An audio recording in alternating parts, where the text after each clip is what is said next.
अगर मैं कहूँ कि बिहार के इन झीलों के नीचे डायमंड छिपे हैं तो क्या आप मानेंगे?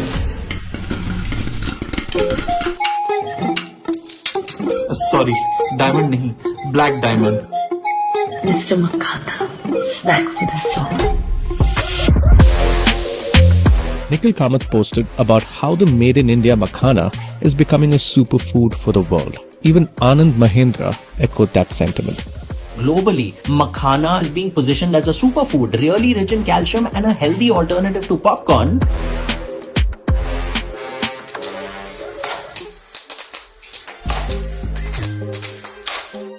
मखाना सुपर फूड क्यों है?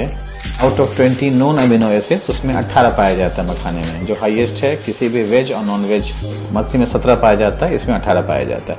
फरवरी मार्च में उसका पौधा आ जाता है मखाना का। पानी अगर हो तो पानी में लगाया जाता है खेतों साफ करके। अगर सूखा जमीन है तो गाड़ी ट्रैक से जोतवा के पानी छोड़ना पड़ता है। मखाने के लिए जो मेजर इंग्रेडिएंट्स है वो पानी है। 2 से 3 फीट का पानी कम से कम 4 महीना मेंटेन करना पड़ेगा। इस फसल का जो है हम लोगों को भी देहाड़ी अच्छा हो जाता है।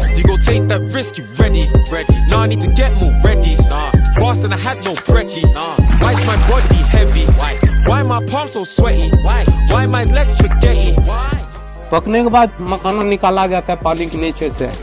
सांस रोक के हाथ से कम करना पड़ता है, जैसे झाड़ू आंगन में मारता है वैसे मारते हाथ से जमीन के नीचे सांस रोक के पानी के नीचे जाने पड़ता है। इसमें 4 घंटा 10 घंटा जो डूबने पड़ता है डूबते हैं। कोई किसान बेच देता है या कोई अपना फोड़ी बैठाया हुआ है तो फोड़ी में लावा फरवाता है।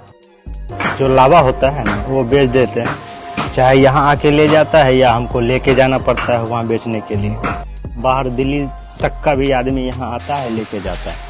मखाना उत्पादन से ग्रामीण रोजगार बढ़ा है और किसानों की आमदनी दोगुनी हो रही है। जुलाई फर्स्ट वीक से इसका प्रोडक्शन आने लगता है। लेकिन कमजोर इंफ्रास्ट्रक्चर जैसे कि स्टोरेज, प्रोसेसिंग यूनिट्स का ना होना और फ्लेवर्ड मखाने पे हायर टैक्स होना किसान और प्रॉफिट के बीच आ रही थी। जब से नए बायर्स आए तो उनके लिए शेप साइज बहुत महत्व रखता था।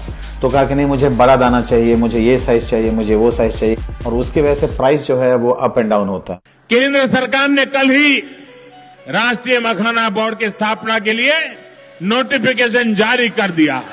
अब गवर्नमेंट भी इसमें आ रही है कि चलो इसको भी हमको प्रमोट करना है, जैसे भी मखाना बोर्ड बनने की बात हो रही है। और ये फ्यूचर प्रोडक्ट है, it is going to remain, ये रहेगा। ये जो नया जीएसटी रिजीम आया जीएसटी 2.0 उसमें मखाना, सारा मखाना जो है 5% पे आ गया है। ये कॉस्ट जो है वो सीधे 7% कम हो जाता है। डोमेस्टिक के लिए है जो ये डेफिनेटली एक अच्छा बूस्ट होगा। और उसका सीधा फायदा किसानों को हो रहा है और इस फायदे को दोगुनी तेजी देती है जीआई टैग।